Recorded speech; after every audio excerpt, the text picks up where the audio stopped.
O yolu talep etmek de nimettir. O yolda devam etmek de nimettir. Şimdi bizden istenen dua bu. Şimdi siz duayı böyle okumamız gerektiğinde hemfikirsek, namazımız bir duadır. Hem de çok kuvvetli bir duadır. Rabbin huzurunda Rabb ile sözleşmemizdir. Hem de Rabbin öğrettiği şekilde. Rabbin ayetleriyle, Rabbin sözleriyle bir sözleşmedir. Allah'ın huzuruna geçip Allah'a dua ediyorsunuz. Kime ediyorsunuz? Tekrar Allah'a. Şimdi biz burada konuştuk, dedik ki Allahu Ekber. Tek büyük. Büyüklükte kıyas kabul edilmeyecek tek nokta var, Allah. Ve o hakikaten büyük bir kerem örneği sergileyerek, büyük bir ikram göstererek bizi dinlediğini söylüyor. Ve biz direkt onunla muhatap oluyoruz. Namaz kılarken onun bazen ıskalıyoruz. Biz Allah'la muhatap oluyoruz. Doğu Türkistan, Urumçi devlet başkanı vesaire diasporanın en üst adamı kim? Kadını neyse. Rabia. Rabia Hanım'a şu anda ulaşabilecek kaç kişi var aranızda? Hemen çık diye telefonunu açacağız. Bir şey sormak istesiniz.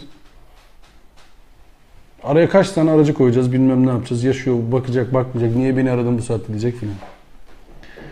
Yeri göğü yaratan, arasındaki her şeyi yaratan, hepsinin sahibi olan, her an faal olan Allah'a aracısız, zamansız, koşulsuz ulaşabiliyorsunuz.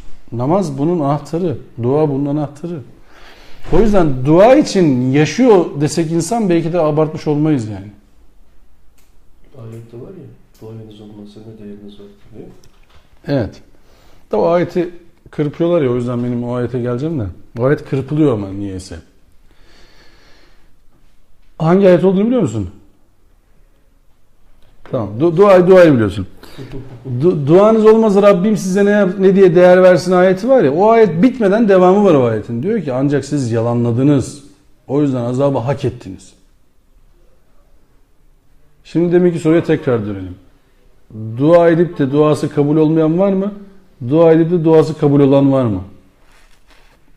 Duayı bir daha gözden geçirerek. Duanız olmasa Rabbim size ne diye değer versin diyen bir Allah'ın kuluyuz. Sonunda da diyor ki devamında yani. Ama siz yalanladınız. Çünkü ondan önce bir sürü şey anlattı Allah o ayete gelene kadar. Furkan suresi aynen. Orada anlattı. Dedi ki Allah bak bunları yapıyorsunuz, böyle yoldan çıkıyorsunuz, böyle şaşırdınız, böyle şeyler yaptınız. Sonra dedi ki duanız olmasa Rabbim size ne diye değer versin ancak siz yalanladınız. O yüzden azabı tadacaksınız. Ondan önce de müminlerine tarif ediliyor. Rahman'ın has kullarını anlattı, sonra inkar edenler anlatıldı, sonra geliyor bu ayet. Ama biz ayetin burasını alıyoruz. Eğer duanız olmasa Rabbinizin ne işine yarardınız? Devamı var. Niye kestin ayeti? Devamı var. Dün akşam biz burada mücrimle alakalı bir çalışma yaptık ya. Dedi ki mücrim biz yanlış anlıyoruz.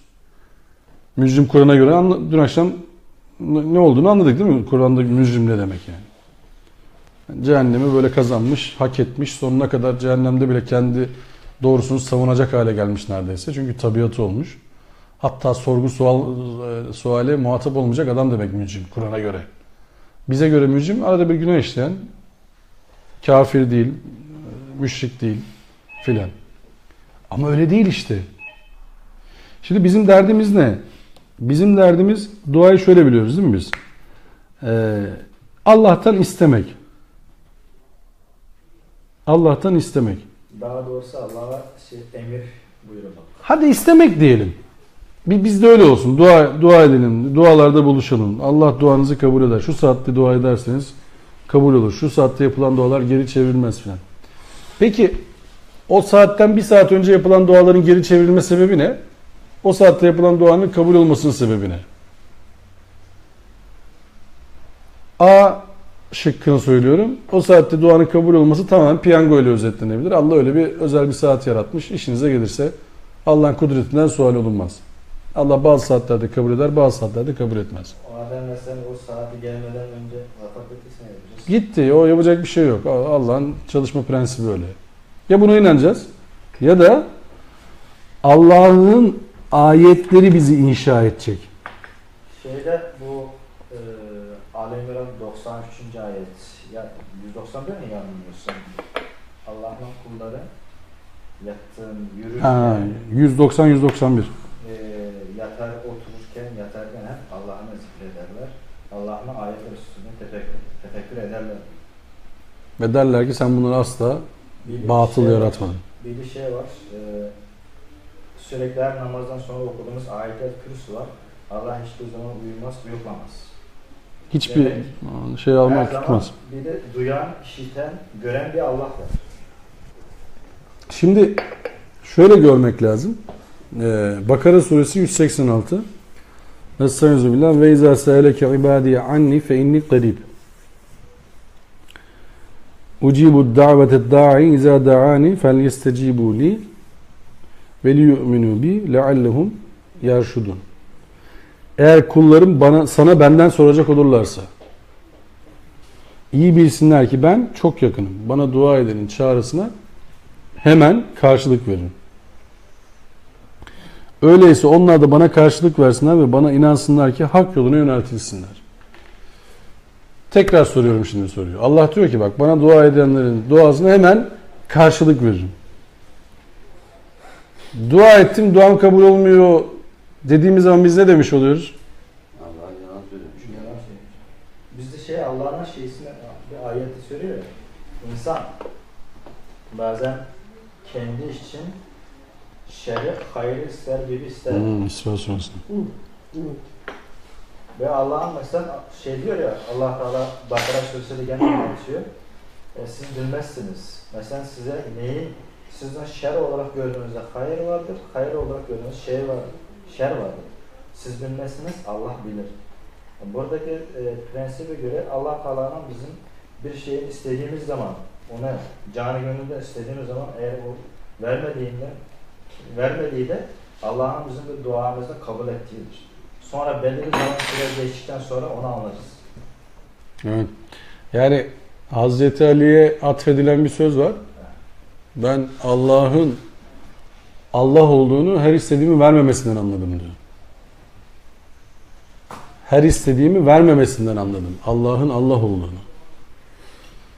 Şimdi bir istemeye kalksak şu anda biz talep listesi yayınlasak Allah'a neler isteriz ve bunların bize neler getirip getiremeyeceği hususunda da biraz bilgimiz vardır. Mesela biz şu anda istesek Abdülaziz Beştorak için 5000 çalışanlı bir yayın evi duasında bulunsak 5000 çalışan olsun ya Rabbi. Bütün gün kitaplar şakkada böyle çalışsın. Çalışan değil, 5000 okuyucusu olsun da yeter bana. Okuyucusun sen düşün işte yani. 5000 tane. Büyük istemek lazım değil mi? Evet. Tabii büyük Allah'tan büyük isteyeceksin değil mi? Evet, büyük şey var. Büyük istemek. Şimdi dert ne? Bu inşallah ömrümüz olur gelirsek El Hakim ismine Allah'ın vereceği karar gibi bir karar biz veremeyiz. Çünkü istediğimiz duanın nerelere gideceğini de bilmiyoruz biz. Şimdi çok canlı bir gelişme yaşanıyor dünyada şu anda. Yapay zeka diye bir kavram var. Bilgisayarlara bir sürü şey veriyorlar. İşte bayağı bir şey yapıyorlar. Bilgi veriyorlar. Yapay zekaların kendi arasında bir dil geliştirdiğini fark ediyorlar sonra. Kapatıyorlar, fişini çekiyorlar. Yapay zekalar 2 tane bilgisayar kendi arasında insanların bilmediği bir dil geliştiriyorlar. Birbirleriyle haberleşmeye başlıyorlar. Hakim değilsin bak yaptığın işe. Bilmiyorsun ne yapacağını. Atom bombasını yapmaya çalışanlar atom bombası yapayım diye mi yapmışlardır sizce onu? Bilmiyorlar buldukları işin nereye gideceğini. O yüzden bize öğretilen amentü diye geçen hayrihi ve şerrihi minallahi teala kısmındaki şerrihi minallahi teala tamamen bir kandırmacıdır. Allah'ın yarattığı şeylerin özünde şer yoktur. Şer'i siz inşa edersiniz. Biz inşa ederiz. Dualizm değil mi? Şey. Değil mi? Allah şer yaratmaz. Allah'ın yarattığı kesin ve kesin her varlık hayırlıdır. Hayırdır. Çünkü ayet biyedikel hayır der. Hayır senin elindedir der. Biyedikel şer hiç geçmez Kur'an'da. Allah'a şer isnat edilmez. Hatta daha enteresan bir şey söyleyeyim size. Allah'ın öldüren diye bir ismi de yoktur. El hay vardır, hayat veren. Ama el mümit diye bir ismi yoktur Kur'an'da. Öldüren. Min şerril vesvasıl hannas deriz. İşte mesela kul euzu bi rabbil felak min şerri ma halak deriz. Bak şerri kime yansıtıyoruz? Yarattıklarının değil. Yarattıklarından çıkan şerri. Hannasın şerri deriz. Şimdi bir tane masada bıçağımız olsaydı o bıçakla kaç tane iş yapılır? Bayağı bir iş yapılır. Adam öldürülür mü? Öldürülür. Ekmek kesilir mi? Kesilir. Peynir kesilir mi? Kesilir. Mürtetlik kesilir. Mürtet kesilir mi? Kesilir değil mi? Ama bıçağın günahı mı şimdi mesela adamı kesmen? Bıçağın ne günahı var o işte? Bıçağı kim yapmışsa onu yapmak şey yaparlar. Ha değil mi? Onu kesmek lazım. Şey Bıçağı üreten adam, lan bununla ne güzel adam öldürülür diye bir niyeti olur mu? O sürümde ceza gelir. Olmaz. Mesela şey yapıyorsun, makine yapıyorsun, pres böyle işte kaşık basacaklar, takkada filan. Adamın eli böyle girdi oraya çat dedi gitti, eli kesildi şimdi. Bu preslerin hepsini kaldırıp atmak mı lazım? Bu adamın elini kesiyor diye. Yani arabalar trafik kazası. Arabada trafik kazası var, o zaman arabayı üretenleri de öldürelim. Bu da insan sağlığına çok zararlı. Şimdi elbise üreticilerin çok şey yapıyor. Bizde şey yapıyor, üretim sektörümüzü. Adam bu kadar yani küfür bile gidiyor. Bu nasıl üretimler, bu şey yapmıyor. Değil mi? Ürettiğinden küfre gidiyor adam yani. Bir şey yapmasına gerek yok. Şimdi biz duayı yanlış anlıyor olabilir miyiz bunların ışığında? Dua konusunu tamamen yanlış anlıyor olabilir miyiz yani? Çünkü biz demin söylediğiniz gibi duayı Allah'tan isteme değil, Allah'a emir verme modunda söylüyoruz. Dualar nasıl? Bağıra çağıra. Allah'ım onu perişan et. Bunu öldür, bunu kahret, bunu böyle yap. Olmayanlara ver. Kur'an nasıl dua etmemizi, Allah diyoruz ben. Kur'an bizden nasıl dua etmemizi istiyor? Kısık sesli, Sessiz. içten gelerek. Yana yakıla, Yalvaran. Biz şu an yalvararak, kısık sesle bağırmayın diyor ya. dua değil de biz dua okuyoruz hocam. Dua etmiyoruz. Dua okuyoruz. Dua et mesela Allah'ım İsrail'i kahret. Tamam mı? Çok güzel dua. Acayip. Allah'ım İsrail'i kahret. Sen yap bakarsın kahrolur. İsrail'in kahrolacağı işler yap. Allah İsrail'i kahretmeyecek zaten ya. Ya sen yap bakarsın kahrolur İsrail. Allah şimdi diyor ki Allah zalimleri sizin elinizle cezalandırmak istiyor. Biz diyoruz ki ya Rabbi sen hallediver ya. Bizim şimdi işler var. Şeyde Biz yoğunuz. Tevbe suresi anlatıyor işte Yahudilerin Beni Kureyza'nın şeyini hurma ağaçlarını kes diyor. Yani iktisadi. Evet, orada zarar var. Şeyini üstünü kesersek ayağa kalkar mı şimdi? Mesela 90. seneler, 80'li senelerinde Afganistan'da Ruslarla savaş var. Afgan Müslümanlarla falan. Orada da orada fetva yayınlandı. Rus malını alma haramdır. Orada alınan bir mal döner ve Afgan kardeşine, Müslüman kardeşine kurşun olarak döner diye. Buradan o Rusların en büyük pazarı kaybetti Orta Doğu'da. Bu etkili oldu mu? Etkili oldu işte. Bugün İsrail'e bakalım. Şimdi bizim Ama onu şu an İsrail'le, boykot Amerika'yla, edersen karşısına koyacak bir şeyimiz yok. Afganistan'la, Çin'le, Malezya'yla filan yarışamadığımız tek nokta şu anda ne biliyor musunuz bence? Biz fikir üretemiyoruz. Bak adamlar plan yapıyor. 100 yıllık, 150 yıllık. Aynen öyle. Biz şimdi ne yapıyoruz? Koşun, bugün boykot var, ciklet almayalım. Koşun, yarın boykot var, tişört almayalım. Şurası için de nevresim takımı almayalım. Burası için de kola içmeyelim. Ki içmeyelim. Ben içmiyorum zaten de yani. Yani normalde de içilmesine ben bir mantığı yok bence de. Sigara içmeyelim boykot varken. Boykot bitince bu bir yaşam tarzı haline dönmediği zaman dua olmuyor zaten. Bu dua o yüzden kabul olmaz. İslamiyet, Kur'an'da geçen din,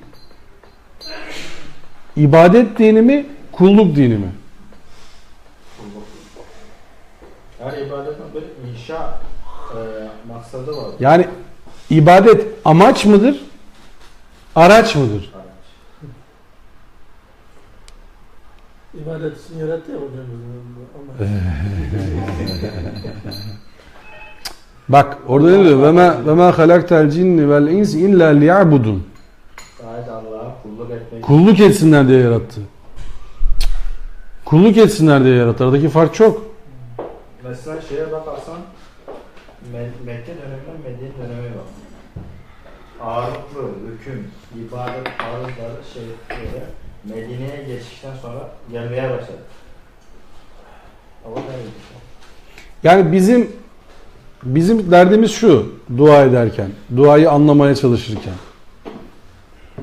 Allah her şeye bir ölçü koyduğunu söylüyor mu Kur'an'da bize? Her şeye bir kader koyduk diyor bize. Ölçüsü var her şeyin. Şimdi biz Allah'a ettiğimiz dualarda şunu mu istiyoruz bazen? Allah'ım ölçüyü bırak şimdi. Bu ölçüyü bir tarafa at. En azından bizim için, Müslümanlar için. Mucizeler yarat. Olağanüstü haller olsun. Çünkü biz Müslümanız yani. Hatta şunu desek Allah'a biz. Allah'ım biz Müslümanız bak. Bizim duamızı kabul ettin etmedin. Senin din gitti yani. Biz ölürsek senin din gitti. Bizden başka da daha bu işi yapacak kimse yok. Haberin olsun. Öyle bir şey değil ki Allah açısından bu durum. Allah Kur'an'da demiyor mu? Eğer siz Allah'ın dininden yüz çevirirseniz Allah sizi yok eder, yerinize birisini getirir, bir grubu getirir. Onlar Allah'ı sever, Allah da onları sever. Allah tehdit mi edecek Müslümanlar? İnandığını iddia edenler. İnanıyoruz bak, haberin olsun. Ne olur? Ne olur yani? İnanmasan ne olur? Mesela Allah tırnak içerisinde ellerini ovuşturuyor mudur? Akşam of bugün de çok namaz kılan oldu. Oho. Böyle bir şey yoktur değil mi yani? Olamaz çünkü. Biz Subhan dedi ki Allah her türlü eksikten münezzeh. İyi bu sene oruç tutanların sayısı artmış. Bu haçta bayağı adam vardı bu sene falan. Allah açısından onların hiçbir şey ifade etmiyor ki.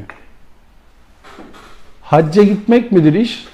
Hacda bir fikri ortaya koyup da önümüzdeki senelerin planlamasını yapmak mıdır iş? 5 milyar insan gitti. Ya 5 kişi gitsin ama bir plan yapsın 5 milyar insanı harekete geçirsin. Hangi hacı daha makbuldür? Allah Resulü 5 milyar kişiyle mi harekete geçti? Ama ne? Fikir çok kuvvetliydi. Şimdi Müzzemmil suresinde niye hazırlıyordu Allah onu? Gece ibadetiyle falan niye hazırlıyordu? Ne diyordu orada ona? Çünkü biz sana ağır bir söz indireceğiz. Biz sana ağır bir söz indireceğiz. Bu sözü sen ciddiye alıyordu Allah Resulü'nü. Dolayısıyla bir zahmet bizlere de. Ya bu sözü ciddiye alın. Çünkü bu sözle insanları harekete geçireceksiniz. Bu sözler toplumun ayarlarını bozacak, olması gereken noktaya çekecek. Yani Allah Resulü biri sahabenin, zayıf bir sahabenin, ihtimal ki Abdullah bin Mesud, evinin yapılması için emir veriyor, yardım etmiyorlar. Şehrin biraz daha böyle evi barkı olanları falan. Allah Resulü görüyor diyor ki nedir durum? Ya işte evi yapmaya çalışıyorum. Yanında kimse yok. İşte milletin işi var, gücü var. Yahu diyor, eğer zayıfların hakkı gözetilmeyecekse ben niye gönderildim? Zayıfların hakkı gözetilmeyecekse ben niye gönderildim? Yani Allah Resulü'nü çok seviyoruz. Süper, bayılıyoruz. Allah Resulü bir inşaata yardım edin diyor. Yapmıyoruz. İşte o var, bu var. Şu anda Allah Resulü aramızda olsaydı, memleketimizde olsaydı, dünyada olsaydı, bize bir şey söyleseydi, nasıl bizi görmüyor diye yandan devam mı ederdik acaba biz? Nasıl Türkiye'yi görmüyor ya, oradan mı derdik yani? Bizim derdimizin şu olması lazım. Şimdi bak, Kur'an bize bir hareket tarzını ayetle öğretiyor. Diyor ki bak, kul, de ki İnne salati ve nusuki ve mahyaye ve memati lillahi rabbil alemin. Allah bize boş zaman vermiyor. Diyor de ki benim bütün adanmışlıklarım, hedeflerim, arzularım, isteklerim, korkularım, yaşamımın tamamı ve ölümüm alemlerin Rabbi olan Allah içindir. Şimdi biz bu ayeti çektik geriye. Namaz Allah rızası için namaza. Oruç Allah rızası için oruca.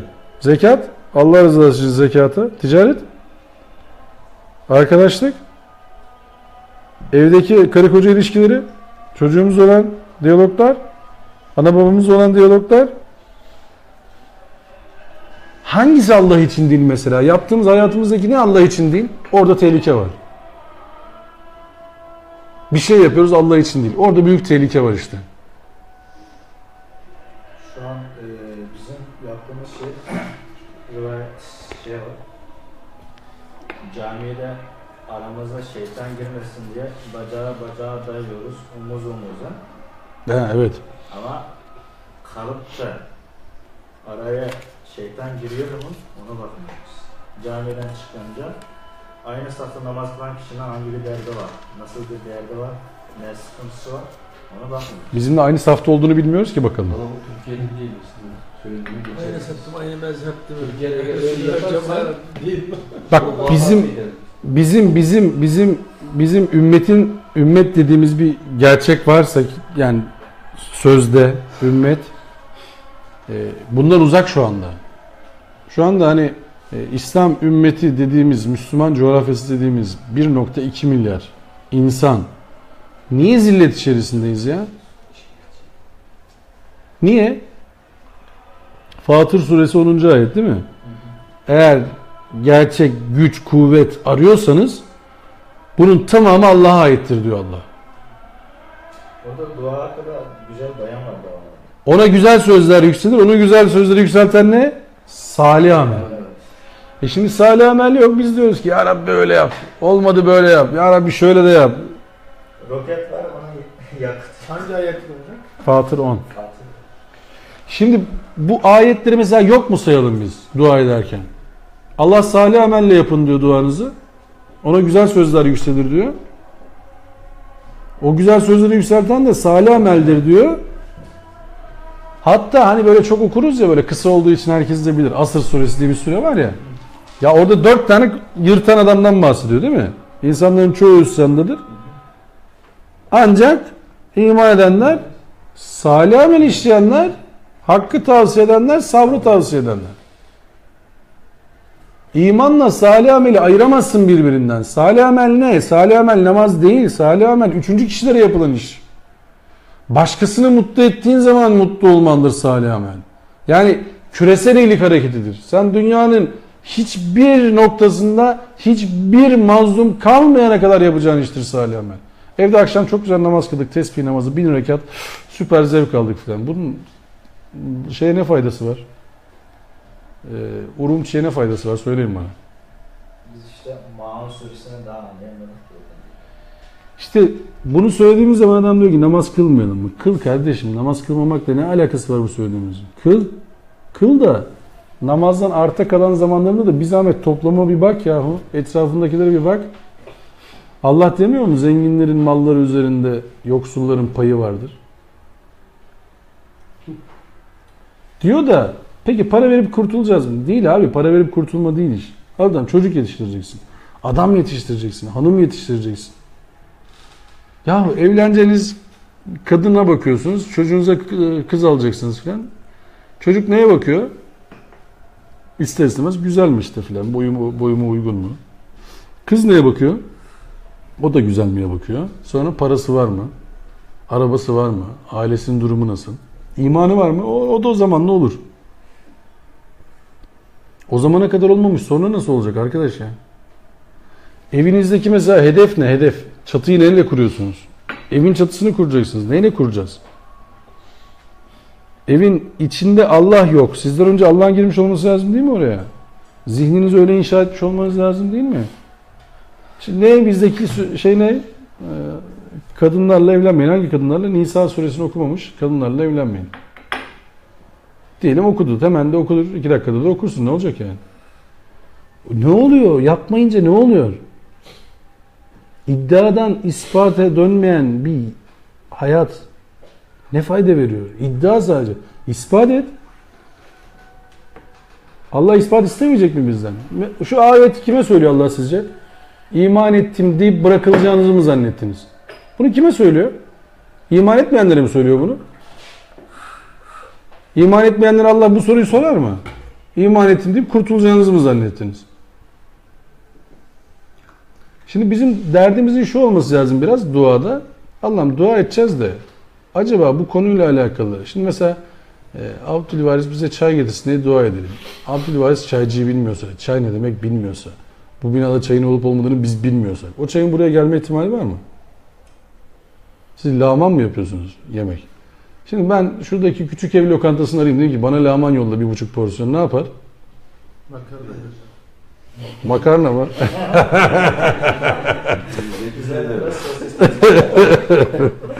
Adam der ki lağmanı hastanede yapıyorlar der burada zaten. Bizde öyle bir tabir var çünkü. Yani Türkiye'de lağman başka bir iş. Yani yemekle alakalı bir iş değil. Neyse. Yani konuyla alakası yok da. Hani yerini bilmezsen mesela diyorsun ki Allah'ım lağman gelsin. Küçük eve de dua ettim. Hala lağman gelmedi. Sizin yemek üzerinden gidiyorum yani. Çiğ köfteciyi arıyorum. Diyorum ki Özbek pilavı var mı size? Uygur pilavı. Çok güzel oluyor. Bana bir porsiyon Uygur pilavı gönderir misin? Her gün arasam çiğ köfteciyi ne olur? Hep aynı duayı ediyorum çiğ köfteci herif. Bana lütfen Özbek pilavı gönderir misin? Rica ediyorum 1,5 porsiyon olsun. Parası neyse vereceğim. Her gün arıyorum adamı. Ne olur? Sonra da diyorum ki duam kabul olmuyor hala ya. Allah bana Özbek pilavını bir türlü göndermedi yani. Yanlış yeri arıyor olamaz mıyım yani? Duayı yanlış ediyor olamaz mıyım? Şimdi dua etmek için birinci şart ne? Kimi dua edeceğimi Bileceksin değil mi? İkinci şart ne? nasıl dua edeceğimi Nasıl isteyeceğini bileceksin. Üçüncü şart ne? Allah'ın ne şartlarda duayı kabul edeceğini bileceksin. Allah her şeye ölçü koydum diyecek. Sen diyeceksin ki ölçüsüz davran. Mesela yağmur yağıyor ya. Bizim gübre, domates. Burası Müslüman bahçesi. Burası Hristiyan bahçesi. Biz diyoruz ki Hristiyanların bahçesindeki domates yetişmesin ya Rabbi. Bizimki yetişsin. Ne olursun öyle yap. Yanlış. Öyle dua ediyoruz Allah'a. Ya onda da aynı işte gübre var, tohum var, su var, toprak var. Gübre var, tohum var, su var, toprak var. Ya Rabbi diyoruz biz Müslümanız. Bizimkilerini biraz fazla yapsan olur mu? Nasıl Allah istiyoruz biz? Adaletsiz. Sadece biz milli bir şey, milli bir Milli Allah. Tabi. Bizden Allah istiyoruz yani. İnsanlığın Allah'ı değil. Bizim Allah'ımız yani. Özel. ama Fatiha'da okuyoruz ki alemlerden Rabbi. Alemlerin Rabbi de bizden olsun mesela. Diyoruz ki mesela şimdi şeyle Çin'le kurulsa devlet Doğu Türkistan maç yapsın, tamam mı? Futbol maçı. Biz Müslümanız ya. Biz 10-0 yenelim yani. Hiç oynamamıza bile gerek yok. 10-0 yenelim yani. Müslümanız ya biz, adamlar baksana dinsiz, seni her gün inkar ediyor bunlar. Öyle Allah istiyoruz biz. Olmuyor. Niye? Bir de peygamberler böyle bir Allah istemişler mi? Mesela o kadar Allah Resulü'nün duası var Kur'an'da. O kadar Resuller dua etmişler. Allah bizi o duaları okutturuyor he. Şeyde Bakara 132 şeyine Hz. İbrahim'in duası var ya orada. Ya Rabbi benim sürgünden Tabii. onlarına çıkar diyor. Allah diyor ki şeylere İnkar edenleri kapsamaz. ben yapmam diyor. O zaman benim sürgünden yine salihlerine nimetlendir diyor. Allah Teala diyor ki kafirlere de nimetlendir diyor. Ben alemlerine de bilmiyorum. Bizim Rahman, Allah'ın Rahmanı ile bizim Rahmanımız da aynı değil. Buradan o çıkıyor. Biz şimdi istediğimiz zaman genelde şey isteriz değil mi? bize Rahman olsun istiyoruz. Yok bizdenkilere Rahman olalım biz. Bizden olanlara Rahman olalım. Bizim istediğimiz Allah şu anda mesela Budist, Taoist, Maoist, kapitalist bilmem ne, onları şöyle oksijen vanası diye kapatsa çok hoşumuza gidecek. Mesela nefes alamasalar, hepsi helak olsalar, ah Allah'ım biz Müslümanız yırttık. Çok hoşumuza gidecek böyle bir Allah bizim. Ama Allah Rahman. Öyle değil. Ama öyle bir bizde problem var. Bizim imanımız Allah'a yaramadı. Biz Allah'a güvenip eğer iman edersek, dua edersek sivrisinek emir ederse Çin aman hemen Tabii. yapılır diye öyle bir İşte öyle çalışmadığını söylüyor Allah ama. falan Allah öyle bir kanun yapmadığını söylüyor zaten ama yani. Ya bak şimdi bize diyor ki Allah birlik olun. Birlik olmazsanız rüzgarınız gider. Biz diyoruz ki biz birlik olmayalım. Hatta 72 fırkaya ayrılalım. Bir tane de fırkayı naciye var. O zaten yırtacak. 71 fırkanın alayı da gitti. Bunda da rahmet var. Nasıl olacak? Allah diyecek ki tuğla gibi böyle birbirinize geçin. Duvarın tuğlaları gibi birbirinize geçin. Allah bunu sever. Allah Resulüne atfedecekler. Diyecekler ki ümmetim 72 fırkaya ayrılacak. Bunda da bir rahmet var. Nasıl olacak? Senin fırkalarla ayrılanlarla işin olmaz diye ayet var. Bir de diyor ki, Dinini fırkalara ayıranlarla aynı. Allah'ın kitabına sımsıkı, ipine sımsıkı sarılın ki ehli kitap gibi fırkalara bölünmeyesiniz diyor.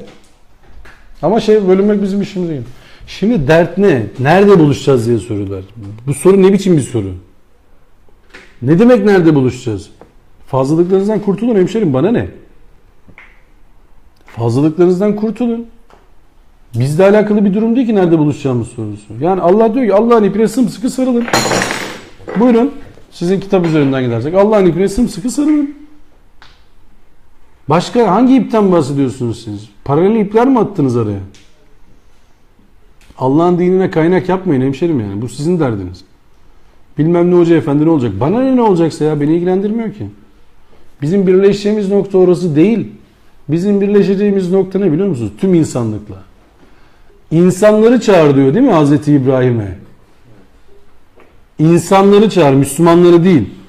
Bu kitabda insanları karanlıktan aydınlığa çıkaran kitap diyor. İnsanları çağır derken biz niye sadece Müslümanları çağırıyoruz Kabe'ye peki şimdi? Neyse bu soruyu boş verin şimdi. Akşam saati bu kadar kafa yorduk, ona da girmeyelim. önce namaz kılması lazım. Ondan sonra 5. sırada el gelir. İşte bir tek ona temizler dokunabilir değil mi? Ayet var çünkü öyle olmaz falan. Allah insanları çağırın diyecek. Biz insana güzel bir kılavuz yarat. Allah insanları çağırıyor diyor. Sana ne? Allah yarattığına güveniyor. Sana ne?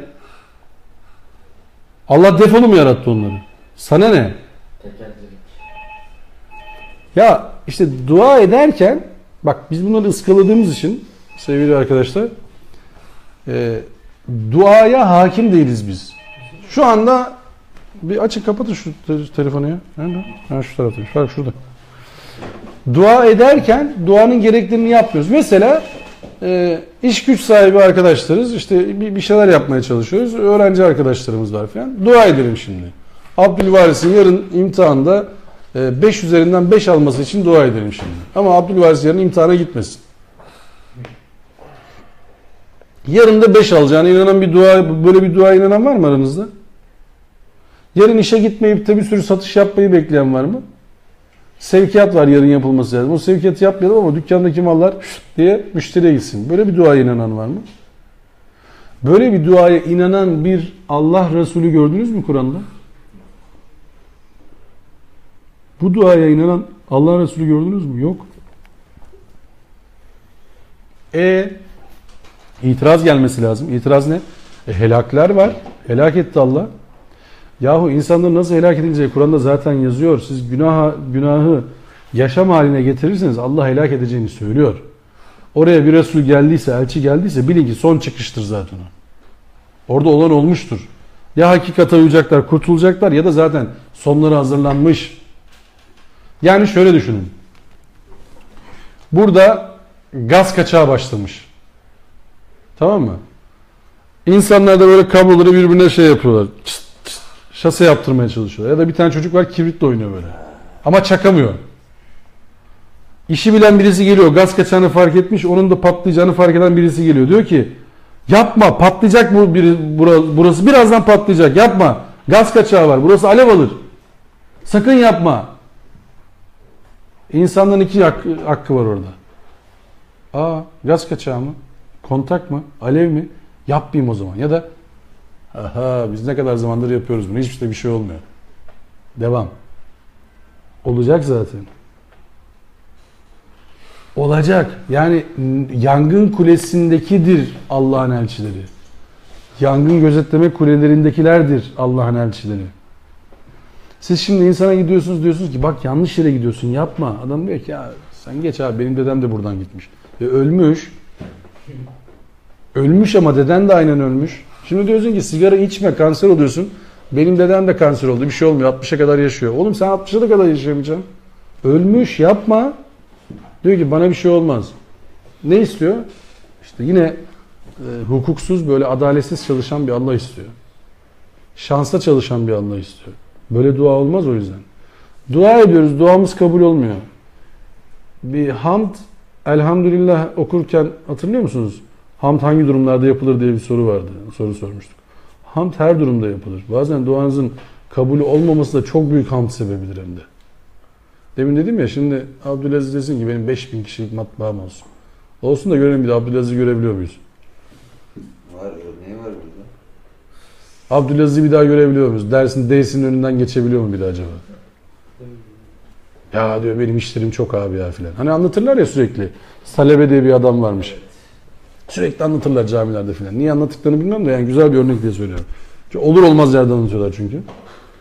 Yani konu masal olarak güzel bir masal bence. Yani çünkü Allah Resulü dua ediyor, hemen böyle bir koyunları oluyor. 10 tane, 15 tane, 50 tane filan.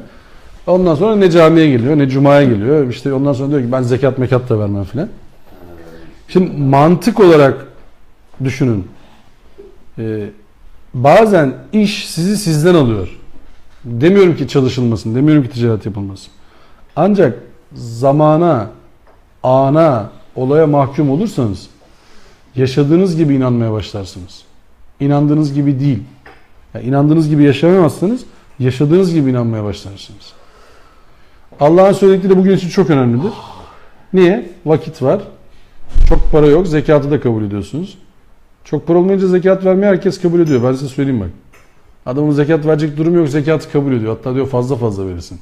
Sonra biraz para kazanmaya başlıyor. Tabii canı acıyor. Diyor ki ya bu çok olmadı mı bu zekat ya, Allah Allah. Biraz az mı versek? Ben bu parayı kazanana kadar anam ağladı ya. Kaç gün çalıştım, oraya gittim, buraya geldim anladın. Zekat da baksana adam orada oturuyor, biz ona kalkıyoruz, para veriyoruz ya. Para yokken herkes acayip cömerttir. Ben bugüne kadar öyle yaptım, şahitlik yaptım, tecrübe ettim. Adamın parası yokken çok cömert oluyor. Nasıl yok ki, ne olur yani? 5 lira para var cepte, paylaşalım. Paylaşalım, ne olur, zaten hepsi 5 lira yani. Bari namımız yürüsün yani, ne olacak? 5 lirayı her tarafını paylaşsak 5 lira. 50 lira olunca önce oturuşu değişiyor. 500 lira olunca konuşması değişiyor. 5000 lira olunca etrafındakileri de değiştiriyor artık. Zekat verirken tırsıyor bu sefer. Yoktu. Dün zekat verecek konumun da yoktu birader senin. Şimdi Allah seni imtihan etti. Para verdi. Sen o parayı ne yaptın? Sahiplendin. Emanet zihniyeti gitti. İşte o yüzden dua ederken hayatın tamamını kapsayan bir dua etmek lazım. Şimdi özel dualar var değil mi? Mesela Hazreti Zekeriya'nın duası. Müthiş. Kaç yaşına gelmiş adamcağız. Allah'ın selamı üzerine olsun. Müthiş de iş yapmış yani. Dua ediyor. Sonra duasına kendisi de şaşırıyor. Nasıl? Duanın oluş biçimine şaşırıyor. Çünkü o yardımcı istiyor. Allah diyor ki çocuk vereceğim sana. Vezira diyor, yardımcı ver. Allah diyor ki o zaman sana çocuk vereyim ben. Ya Rabbi nasıl olur diyor ya, bu saate kadar olmadı da. Dua ediş sebebi ne ama? Çok böyle naif bir sesle, içinden gelerek, Kur'an öyle anlatıyor. Dine varis. Meryem suresinin girişinde müthiştir mesela. Böyle çok içinden gelerek, yana yakıla, nasıl dua edileceğini gösteriyorlar bize. Diyor ki bana bir yardımcı ver. Dinine varis olsun yani. Mesajı yüklensin, devam etsin. Allah diyor ki o zaman çocuk verelim sana. O duaya öyle cevap. Hazreti Zekeriya diyor ki nasıl olur ya? Olmayacak demiyor. Nasıl olur acaba? Ben bu kadar yaşlıydım. Hanımı diyor ki nasıl ya? Ben de bugüne kadar doğuramamıştım. Sonrası daha da ileri safhasıdır. İşte Hazreti Meryem anlatılar aynı sürede filan. Şimdi bizim dua ederken mesela bütün planları biz yapmaya da çalışmayalım. Allah'ım işte bana öyle bir şey vereceksin. Ben bunlarla çat çat çat çat çat çat şunları yapacağım filan. Öyle bir dua da etmeyin. Çünkü yine el hakim olmadığımız için duamızın nereye gideceğini hepsini de bilemeyiz. İhtiyacımızı net bir şekilde ortaya koyup, hatta ortaya bile koymanıza gerek yok bazen ya. Allah'a şunu söylememiz lazım. Allah'ım, bu ellerle yapabileceklerim bu.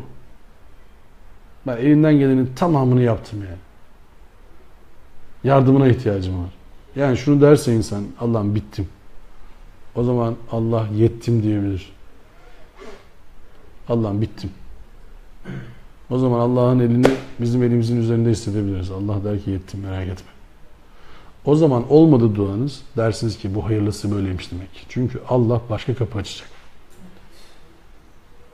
Ben o duha ve şerh sureleri, inşirah surelerini okurken onu çok düşünürüm. Bence çok güzel bir okuma. Allah verecek, sen de hoşnut olacaksın. Şu anda bulunduğumuz ana mahkum olmamayı öğretir o dua sureler bize, o ayetler bize.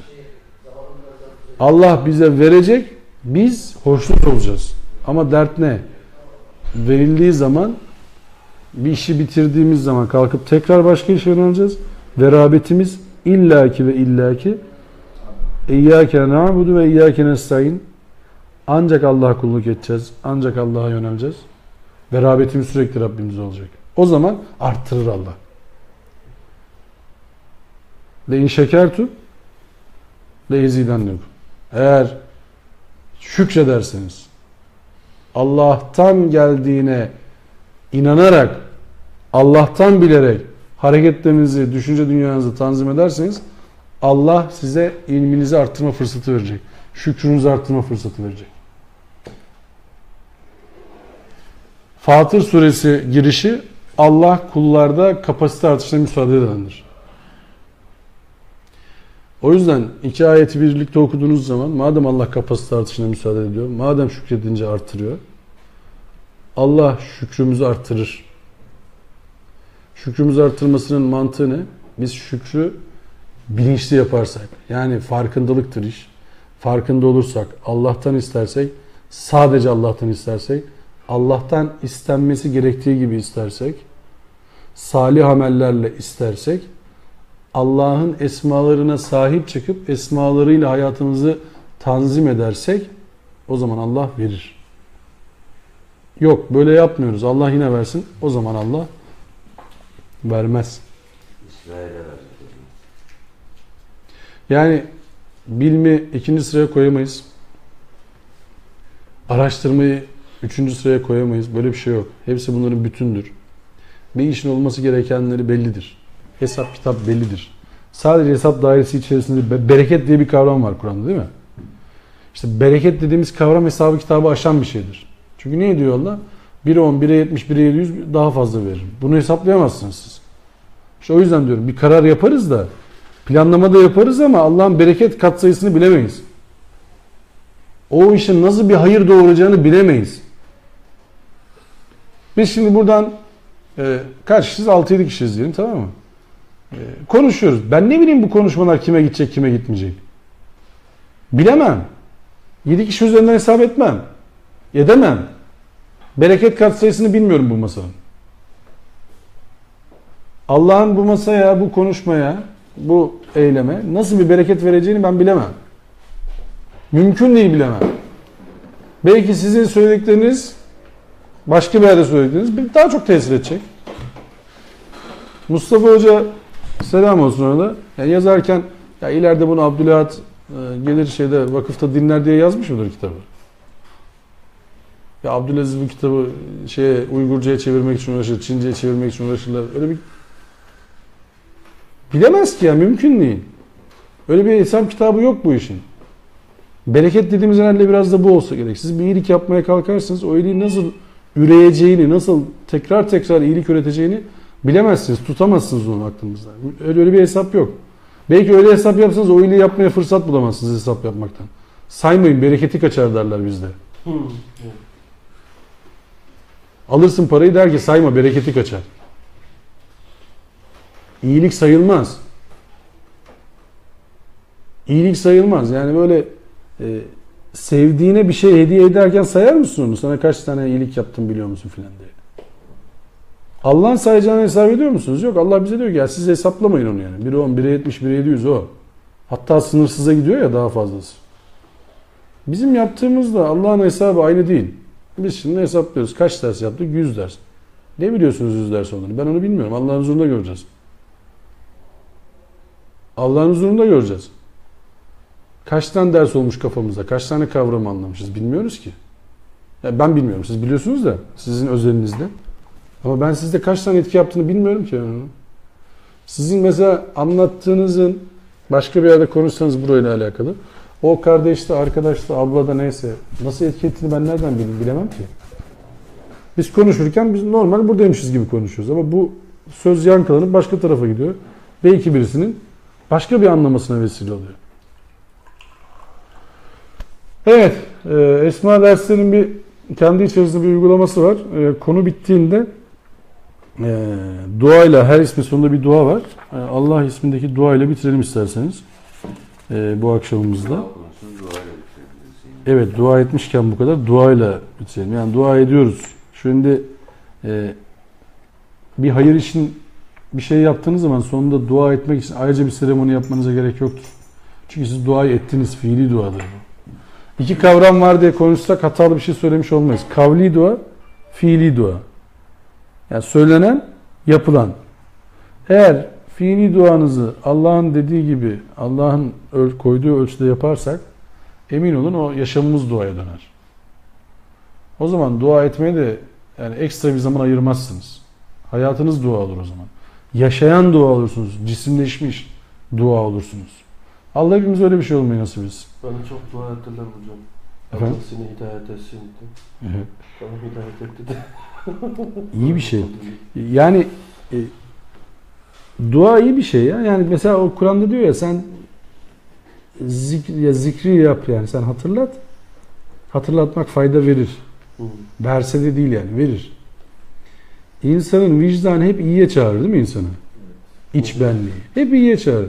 Ben şimdi burada konuşuyoruz, bir şeyler paylaşıyoruz. Şu anda kafanıza da yatmayabilir de bir an gelir böyle o filmlerde olur ya böyle geri sahneye dönerler. İşte hatırladım. Şöyle oldu böyle oldu filan diye. O filmlerdeki sahnenin bir benzerini yaşarız yani. Bir yerde aklınıza gelir. O derste böyle bir konu geçmişti hakikaten ha. Böyle oluyormuş demek ki. Baksana yaşadık filan olur. Şu ana kadar şahitlik etmemiş olabiliriz bazı konuştuklarımıza. Ama bundan sonra da şahitlik edeceğiz. Ömrümüz varsa. Ya da en azından şu anda ettiğiniz artık şahitlik etmeme kısmı da kapandı. Dua dediğiniz şey tam da kitabın anlattığı budur. Ayağa kalkacağız. Harekete geçeceğiz. Peygamber risaletle görevlendiği zaman ilk emir ne? Kum. İlk önce kumun ile leyla kalile, sonra kum fenzir. Harekete geç. Kalk ve uyar. Biz şimdi buradan çıkınca daha miskin gidiyorsak eve ve Kur'an dersine geldin, daha miskin böyle ne güzel uykum geldi biraz daha böyle. Eve gidip hemen uyuyorsak bir yanlış yapıyoruz. Derste bir hata var. Dersi canlandırmak lazım. Ya bir şeyler çalmak lazım. Ya daha aksiyonel bir şeyler yapmak lazım. Bizi hareketlendiren bir şey olması lazım yani velhasıl. Pasif değil, aktif iyi yapması lazım bizi. Aktif iyi olalım diye dua edelim inşallah. Amin. Allah'ım ey alemlerin Rabbi, ey sevgiyi sevgiyle yaratan, ey seven, sevindiren, sevindiren, rahmetin sonsuz kaynağı, ey merhametlerin en merhametlisi, ey gönüllerin mutlak hakimi. Ey zatını hamd ile aziz olduğum, ey zatını hamdten aciz olduğum. Ben layıkıyla övemem seni. Sen övdüğün gibisin kendini. Seni layıkıyla ancak sen tanırsın. Seni layıkıyla ancak sen översin. Hamdim sana mahsustur. Senam sanadır. Umudum, korkum ve sevdam sanadır. Özümü sana çevirdim, sana tutundum. Elimi sana açtım, gönlümü sana sundum. Beni kovmaz diye kapına geldim. Affı boldur diye affına geldim. Tuttum günahımdan yüzüme perde. Kulluk edemedim. Lütfuna geldim. Allah'ım kanadı kırık bir kuş gibiyim. Uçsam uçamıyorum, göçsem göçemiyorum. Sana söylüyor büyük ihtimal. Yarım bırakılmış bir düş gibiyim. Yardan da serden de geçemiyorum. Menzile erememe korkusu sardı. Kolum kanadım kırık, gönlüm bin pare. Ey kalpleri evirip çeviren, ey gönüller sahibi. Yaraları saran, dağlarını toplayan sensin. Varlığım senin varlığının şahidi. Varlığım senin rahmetinin şahidi. Allah'ım ey vedud olan, hem seven hem de sevilmeyi dileyensin. Ey varlığı sevgi olan, ey sevginin sonsuz kaynağı. Biz var ettiğini severiz. Sen sevince var edersin. O sonsuz hazinenden bizim içinde bir sevgi var et. O sonsuz sevgi senin içine bizi de kat. Sev bizi. Sen seversen sevdirirsin. Sevdir bizi. Sevdiğini cennetinle sevindirirsin. Sevindir bizi. Allah'ım varsın. Bütün kainat varlığının aynası. Birsin. Bütün mevcudat birliğinin şahidi. İnanmışız. Her ne ki tek o yaratandır. Biliriz. Her ne ki çift o yaratılandır. Her şey sana muhtaç. Hiçbir şeye muhtaç değilsin sen. Ehadsın, vahidsin, sametsin sen. Allah'ın maddedeki her atomun tesbih ettiği sensin. Nefes alan her canlının zikrettiği sensin. Aklı emanet ettiğin her varlığın aklettiği sensin. Duyan, duyuran ve her duyunun hissettiği sensin. Kadru kıymet bilenlerin şükrettiği sensin. Varlığı nimet bilenlerin hamd ettiği sensin. Allah'ım yalnız senden yardım diler, yalnız sana sığınırız. Seni sığınak, barınak, tutamak bilir. Ya Allah deriz. Şeytandan sana sığınır. Euzubillah deriz. Her işe seninle başlar. Bismillah deriz. Nimet verdiğinde gönülden şükrederiz. Versen de alsan da elhamdülillah deriz. Hayran kaldığımızda maşallah. Pişman olduğumuzda estağfirullah deriz. Sevindiğimizde Allahu Ekber. Üzüldüğümüzde inna lillah deriz. Canımız sıkıldığında fesubhanallah deriz. İlendiğimizde katelehumullah deriz. Zafer kazandığımızda nasrun minallah deriz.